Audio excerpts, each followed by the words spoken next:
ఉత్తర ద్వార దర్శనం అనగా వైకుంఠ ఏకాదశి సంబంధించి ప్రత్యేకంగా కల్పించే ఉత్తర ద్వార దర్శనం మనకు డిసెంబర్ 30వ తేదీ నుంచి జనవరి 8వ తేదీ వరకు ఉంటుందండి.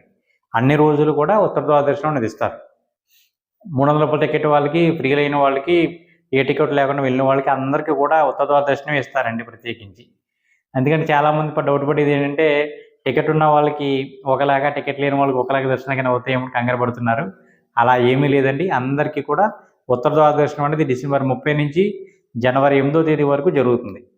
ఇక రెండో విషయం, ముఖ్యంగా డిసెంబర్ 30వ తేదీ, 31, జనవరి 1 ఈ 3 తేదీల్లో ఎవరైతే టికెట్ బుక్ చేసుకోలేదో వాళ్ళు వెళ్ళకండి, వెళ్ళే ప్రయత్నం చేయకండి. మీకు దర్శనాలు లేవండి, ఇవ్వడం లేదు దర్శనాలు. కావాలంటే మీరు కొండపైకి వెళ్ళొచ్చు, బస్సులో వెళ్ళొచ్చు, మెట్ల మార్గం ద్వారా వెళ్ళొచ్చు. వాటికి వెళ్ళడానికి ఏమి ఇబ్బంది ఏమి లేదండి. అందరూ కూడా చక్కగా వెళ్ళి అక్కడ చేసిన డెకరేషన్లు అవన్నీ చక్కగా చూడొచ్చండి. కానీ దర్శనాలు మాత్రం ఉండవండి.